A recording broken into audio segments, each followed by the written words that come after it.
안녕하십니까. 오늘의 말씀을 시작하겠습니다. 우리가 흔히 접하게 되는 많은 명언 가운데 이런 것이 있습니다. 재산을 잃으면 조금 잃는 것이요, 명예를 잃으면 많이 잃는 것이고, 건강을 잃으면 모든 것을 잃는 것이다. 이런 말이 바로 그것입니다. 그런데 이런 것은 주로 하나님을 믿지 않는 사람들 속에서 자주 쓰는 말이고, 우리 믿는 사람들에게 있어서는 무엇보다 가장 강조되는 것은 믿음에 관한 문제인 것입니다. 그런데 이 믿음에 대한 모든 것들은 한마디로 들음이라고 말할 수 있게 되는 겁니다. 사도행전을 보면 초대교회 신자들이 이 예수 그리스도에 대한 믿음을 올바로 지켜가기 위해서 자신들의 목숨을 두려워하거나 아까워하지 않고, 어떤 핍박이나 고난과 희생이 뒤따른다 할지라도 그 믿음을 올바로 지켜가기 위해 모든 것을 희생할 각오를 가지고 있었다는 사실을 우리가 찾아보게 됩니다. 이런 의미에서 초대교회 성도들에게 있어서 믿음이란 그 무엇으로도 대신하거나 바꿀 수 없는 최고의 보물과 같은 그런 가치였던 겁니다. 그런데 이 믿음이란 곧 들음을 통해서 뿌리 내려진다는 사실에 우리는 그 중요성을 다시 생각하지 않을 수 없게 되는 겁니다.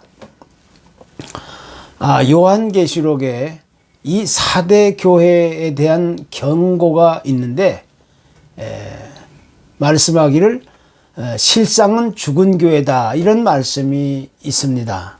다시 이야기해서 그 교회는 믿음이 없다는 말씀인데, 그들은 한결같이 하나님의 말씀을 귀담아 듣지 않았다는 사실을 아주 신랄하게 지적하고 있는 것입니다.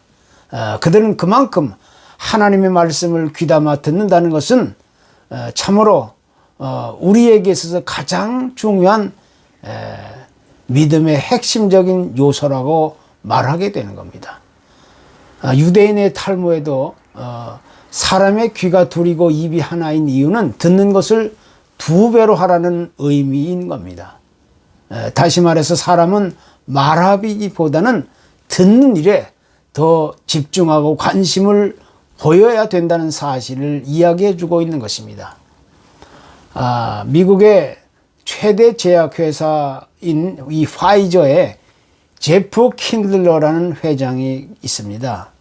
이분은 매일 동전 10개를 자신의 왼쪽 주머니에 넣고 출근한다는 겁니다. 그러다가 이제 직원과 마주치게 되면 대화를 하면서 그의 고민이나 걱정거리를 아주 정성껏 들어준다는 것입니다. 그리고 그럴 때마다 동전 하나를 왼쪽에서 오른쪽 주머니에 옮겨 넣습니다. 그렇게 해서 동전을 그날 모두 옮기면 자기 자신을 100점이라고 평가하게 됩니다. 그가 매일 이렇게 하는 이유는 다른 사람들과의 그 진지한 대화를 여기며 상대방의 이야기를 들어준다는 것이 그 무엇보다도 소중하다고 생각했기 때문인 겁니다. 이것이 바로 그 사람이 가지고 있는 회사 경영의 비법이었던 겁니다. 사람이 태어난 이후에 3년 정도가 지나면 이제 서서히 말하기 시작합니다. 그런데 어린아이가 말하기 이전에 제일 먼저 하는 일은 듣는 일입니다. 그러니까 듣기만 잘하게 된다면 말하는 것은 아주 쉽고 자연스럽게 이루어지게 된다는 것입니다.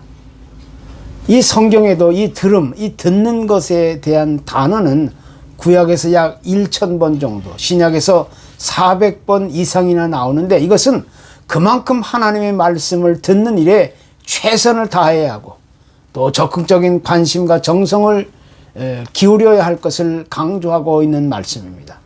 그래서 하나님의 사람이란 곧 하나님의 말씀을 잘 듣는 사람을 뜻하고 있는 것입니다. 구약 신명기 28장에 보면 거기에 하나님의 약속하신 축복의 말씀들이 길게 소개되고 있습니다. 그런데 그곳에서 가장 중요하게 다루고 있는 문제는 무엇보다 하나님의 말씀을 귀담아 들어야 한다는 사실을 교훈하고 있습니다. 또 야고보서 1장 19절에도 사람마다 듣기는 속히 하고 말하기는 더디하며 성내기도 더디하라, 이렇게 말씀하고 있는 겁니다. 마더 테레사 수녀에게 어느 날 사람들이 이렇게 물었답니다. 수녀님은 매일 기도를 그렇게 오래 하신다고 들었는데 기도할 때 주로 어떤 말을 하십니까? 이렇게 물었습니다. 그러자 테레사 수녀는 대답하기를 저는 그냥 듣기만 해요, 이렇게 말하자 사람들은 또다시 물었습니다. 그럼 도대체 하나님께서는 무슨 말씀을 하십니까? 그러자 테레사 수녀는 다시 대답하면서 그분도 듣기만 해요, 이렇게 대답했다는 겁니다. 다시 말해서 하나님과 사람 사이에 있어서 이 귀담아 듣는 자세는 얼마나 중요한 삶의 핵심적인 가치인가를 다시 우리에게 강조해주고 있는 것입니다. 이 성경이 강조하고 있는 이 들음, 듣는 것에 대한 단어의 의미는 단순히 어떤 소리를 듣는 것이 아닙니다. 이것은 하나님의 말씀에 대해 자신의 마음과 정성과 힘을 다하여 그 말씀에 대하여 귀를 기울인다는 것이고, 또 그 말씀을 마음 깊이 받아들이고 그 말씀에 순종하고 실천하겠다는 의지를 가지고 있는 단어인 겁니다.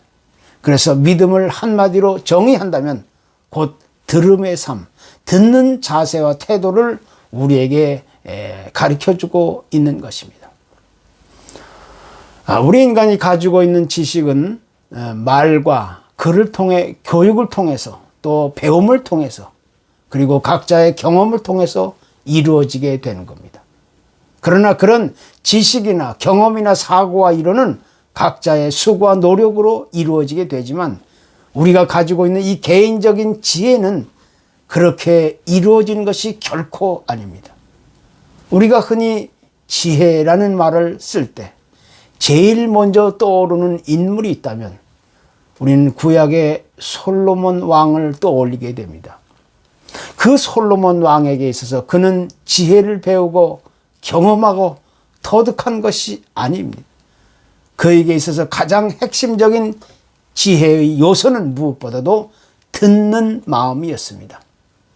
그는 백성들의 입장을 잘 들으려고 했기 때문에 듣는 마음을 달라고 기도하게 되었고, 또 그가 하나님께 듣는 마음을 달라고 구하게 되었을 때 하나님은 그에게 지혜라는 선물을 마음껏 허락해 주셨다는 것입니다. 결국 이 들음에 대한 자세와 태도는 그가 지혜의 사람이 되는 데 있어서 없어서는 안 될 가장 중요한 요소가 되었던 것입니다.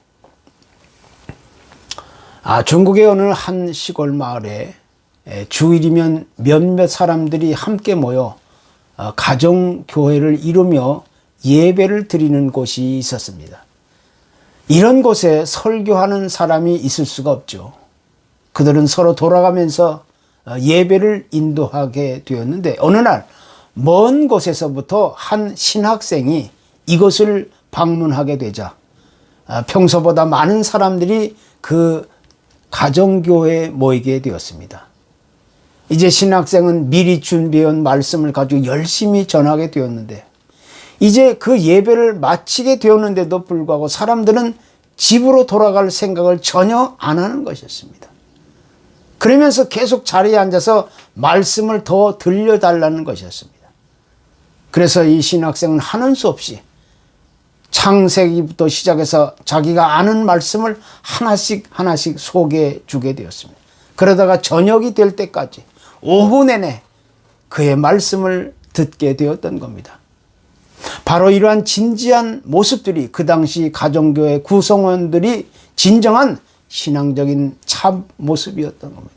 하나님의 말씀을 놓치지 않고 귀담아 들으려고 하는 그들의 순수한 열정과 의지와 자세가 그 작은 가정교회를 이루어가게 만든 중요한 요소가 되었던 겁니다.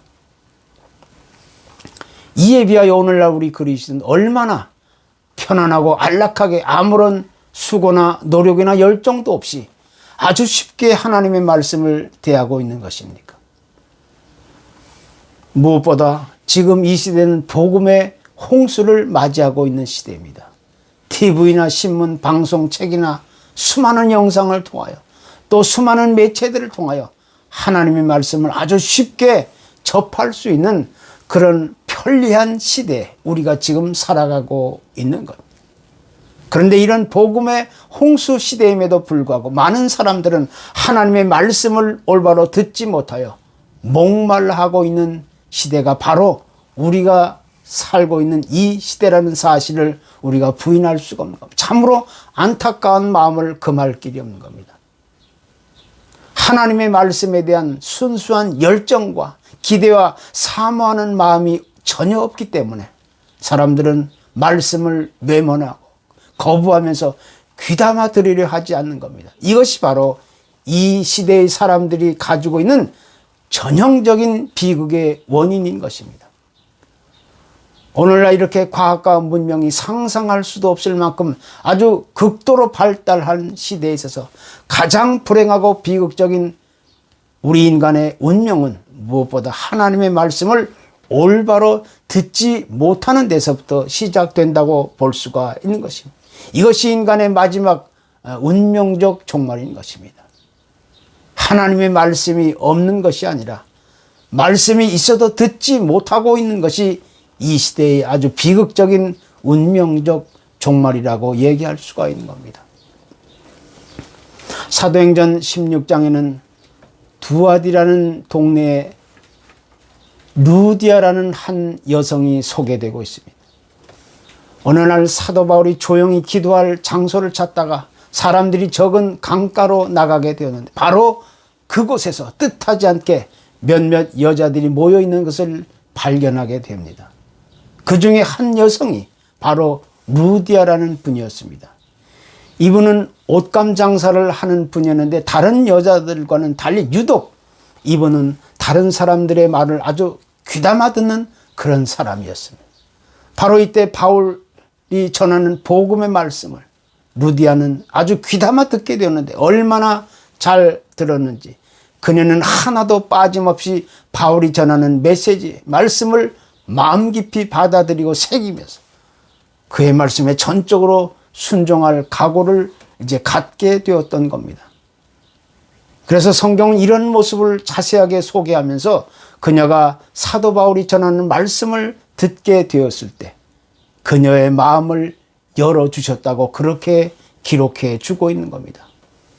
루디아는 그냥 단순하게 하나님의 말씀을 들은 것이 아니라 그녀가 들은 말씀은 사람의 말이 아니라 하나님의 말씀으로 받아들였다는 것이고 또 그 말씀을 마음 깊이 받아들이고 새기면서 그 말씀을 따라 행하고 순종하기를 결심했다는 겁니다. 이로 인하여 루디아의 가족 전체가 구원을 얻을 수 있는 놀라운 결과를 가져오게 되었던 것. 이것이 바로 그녀의 믿음이었습니다. 하나님의 말씀을 귀담아 듣고 받아들이고 그 말씀을 따라 실천하고 행동에 나서겠다는 의지와 자세와 태도가 그녀가 가졌던 믿음이었던 겁니다. 그래서 성경은 믿음은 들음에서 난다고 그렇게 강조하고 또 강조하고 있는 것입니다. 예수님 당시 여리고라는 성에 바디메오라는 한 시각장애인이 있었습니다. 참으로 안 된 사람이었습니다. 앞이 보이지 않으니까 아무것도 할 수 없고 자기 혼자의 힘만으로는 하루도 살아갈 수 없는 그런 비참한 처지에 놓여 있던 사람입니다. 그런데 어느 날 갑자기 이곳에 나사렛 예수가 지나간다 이런 소리를 듣게 됩니다. 바로 이때 이 바디메오는 귀가 번쩍 뜨였습니다. 내가 그동안 소문으로만 듣던 바로 그 예수가 지금 이곳을 지나가고 있구나. 그는 있는 힘을 다해서 사람들이 웅성대는 곳으로 죽어라고 달려갔던 겁니다. 그에게는 지금 어떤 소리도 들리지 않습니다.